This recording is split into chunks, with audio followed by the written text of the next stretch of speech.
The most decorated soldier you've never heard of is mopping floors in Virginia right now. Samuel Kane traded his military honors for a janitor's uniform, his battlefield instincts now used to navigate the sterile hallways of a research facility where young technicians like Clara see him as nothing more than background noise.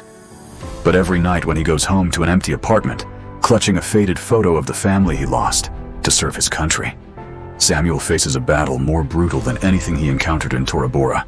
Welcome to Thankful Tales. Together we make their courage live beyond memory. Under the flickering fluorescent lights, the hallway of Langley Field's Naval Research Facility in Virginia stretches like a forgotten memory. November's crisp, autumn air seeps through the gray walls.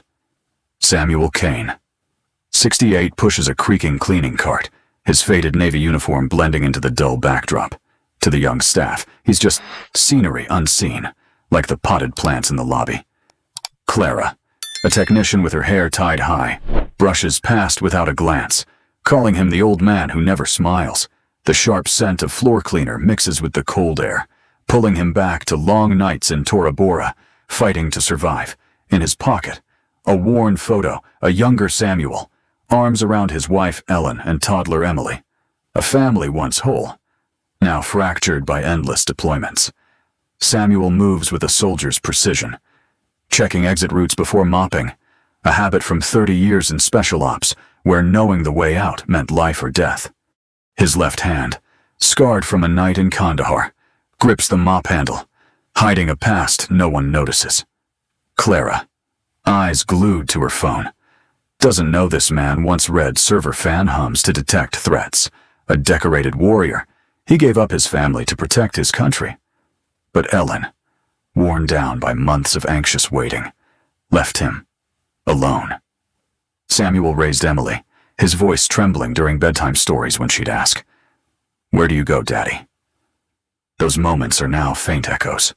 Silence is Samuel's companion, both shield and prison. The cart's creak breaks the early morning quiet, a rhythm marking his invisibility. He moves like a shadow, observing without being seen, knowing every corner of the facility, as he once knew enemy terrain. Beneath the silence, memories churn of battles, of a family broken by duty. Once called Ghost .6, a name that echoed in halls of power. He's now just Sam, the janitor who gave everything and got nothing back, not even recognition. The facility is a maze of corridors and secure rooms, each door requiring a badge, a testament to the sensitive work within. Samuel has access to most areas, not for his past, but because his job demands it. He moves with the stealth he used on battlefields. So discreet he overhears private talks but never lingers, just does his work. Emily, now a teacher in a small town, lives a life he glimpses through rare letters. He tried to be there for her, but distance, physical and emotional, grew in his heart. She's still the little girl running to hug him, her laughter ringing. One morning, as Samuel cleans near the server room, Clara spills her coffee, brown liquid pooling on the floor, wordlessly. He pushes his cart over, kneels, and wipes it clean. As he works, his sleeve slips, revealing a faded tattoo, MWD Kilo. Tora Bora 2003. Clara, mid-apology. Freezes, her eyes locked on the ink. For a moment, their gazes meet, and Samuel catches a flicker of recognition. Though she says nothing and hurries off, he returns to his task. But that moment with Clara feels like a crack in the wall of silence he's built, hinting his past might not stay buried forever. It's a Tuesday morning at Langley Field's Naval Research Facility in Virginia, and the hallway echoes with the laughter of young SEALs on an orientation tour. Marcus Chen, 24, with a sharp, high and tight haircut, strides forward, excitement and nerves buzzing in his chest. His keen eyes scan every corner. The group's loud, swapping stories of recent deployments, their voices bouncing off the cold walls. But Marcus, always watching, freezes when he spots Samuel Kane, the janitor, mopping the floor ahead. Samuel's faded Navy uniform blends into the background, but as he wrings out a rag, his sleeve slips, revealing a tattoo, MWD Kilo. Tora Bora 2003. The black ink faded but unmistakable. Marcus stops dead, heart pounding. He's heard stories from his uncle, a former Army Special Forces officer, about MWD Kilo, a legendary SEAL unit, supposedly wiped out in Tora Bora. 2003, unable to hold back, he whispers, "Sir," his voice drowned by the hum of the air conditioner. Samuel looks up, gray eyes locking onto Marcus for a fleeting moment, then returns to his work. As if nothing happened. The group moves on. But Marcus can't shake the image. That tattoo, it's a story of courage, loss, missions never reported. Throughout the tour, Marcus is haunted. Who is this man? Why is a legend cleaning floors after the tour? He doubles back to the hallway, hoping to find Samuel.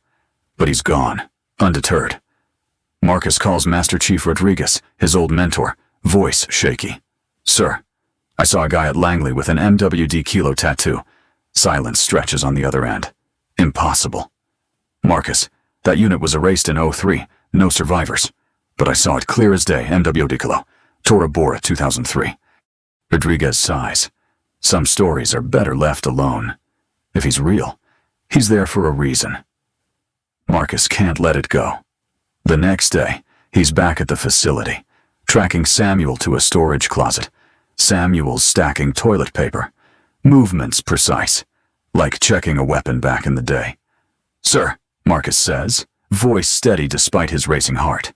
"I saw your tattoo yesterday. You were with MWD Kilo, weren't you?" Samuel pauses, eyes unyielding. "You're mistaken," he says, voice low like gravel. "A tattoo's just a tattoo. Now let me work." He turns away, ending it.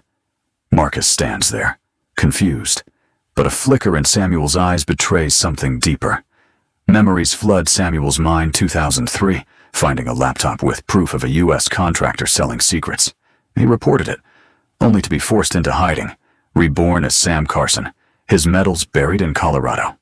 Ellen, his wife, left after a fight, unable to bear his absences, leaving 5-year-old Emily in his arms.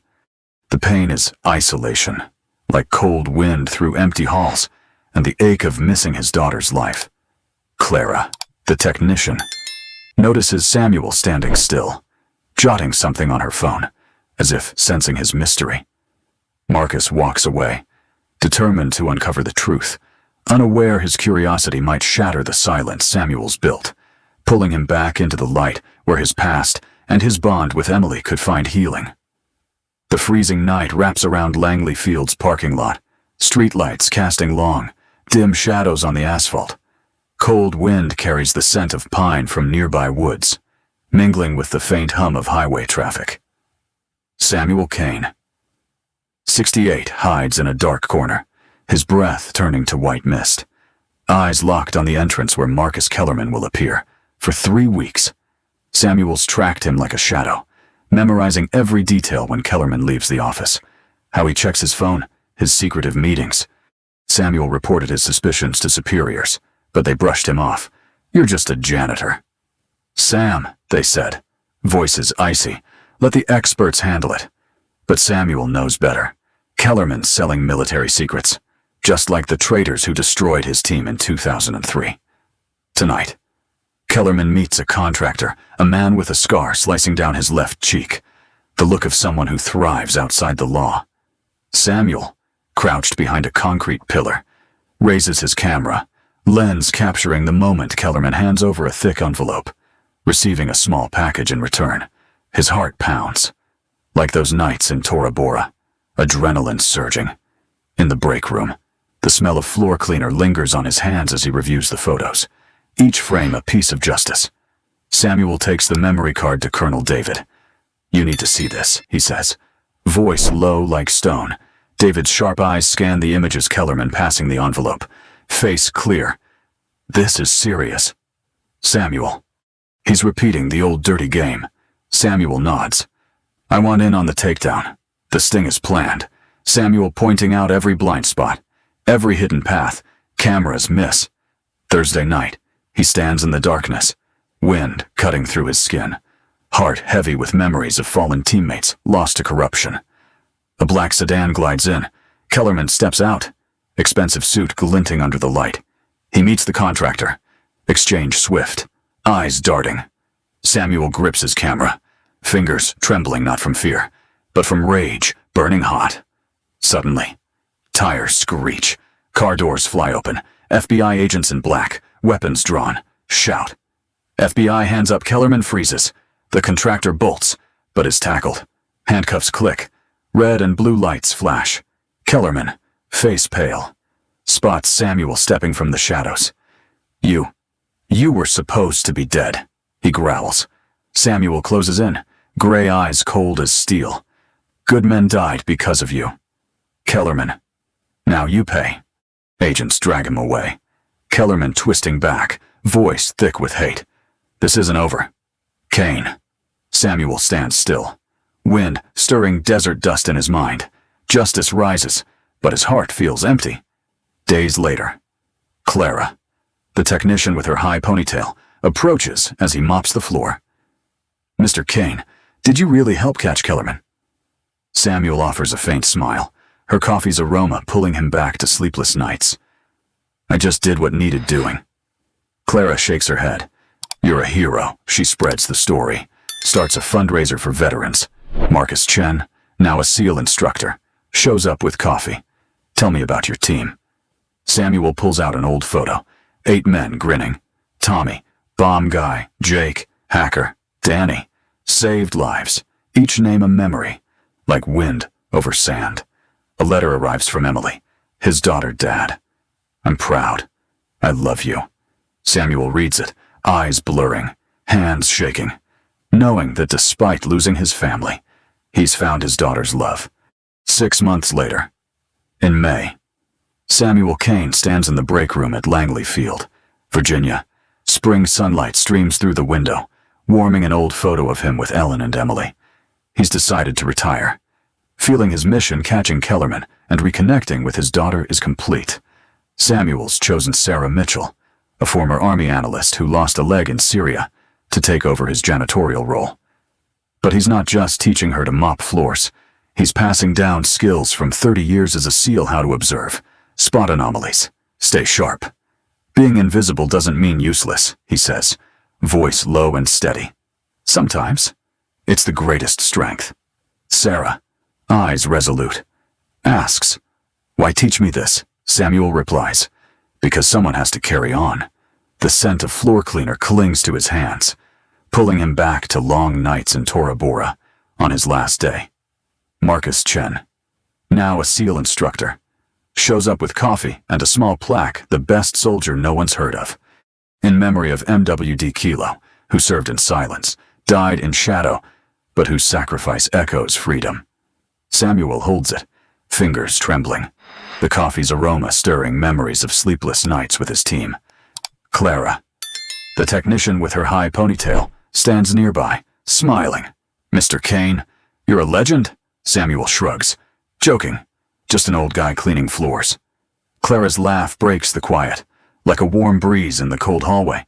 At the Veterans Day ceremony, Marcus hosts a tribute. Sarah, voice clear, reads the names of MWD Kilo Tommy, Jake, Danny, Kevin, Michael, David, James, and Samuel Kane. Applause rolls like waves on a shore, chasing away November's chill. Emily, now 30, a teacher from a small town, steps forward. Dad, she says, tears streaming. I'm so proud of you. Samuel hugs her, feeling a warmth he thought was gone forever. He recalls nights reading her bedtime stories, his voice shaking when she'd ask, where do you go? Daddy now. She understands, and her forgiveness is his greatest reward. After the ceremony, Samuel stands alone in the hallway, watching afternoon sunlight filter through the trees, like light piercing his dark past. He reflects on his journey from legendary SEAL to invisible janitor, then a recognized hero. His legacy isn't in medals, but in the lessons passed to Sarah, the love reclaimed with Emily, and the respect from his community. Clara, leading a fundraiser for veterans, spreads his story, and staff whisper about the legendary janitor. The motif of silence has become a voice, invisibility turned to strength. Samuel smiles, knowing that even in retirement, he lives on through Sarah, Emily, and those who hear his story. He steps out of the facility, spring wind carrying the scent of fresh grass, like a promise of a future where he's no longer a shadow, but a father, friend, and honored veteran. Though he lost his family for his country, he's found love and recognition, a fitting end. Thank you for listening to our story of a silent hero. Let their legacy live on, like Samuel Kane, who served in silence, sacrificed family, but found love and honor. Don't forget to hit the subscribe button on your screen to catch more inspiring stories.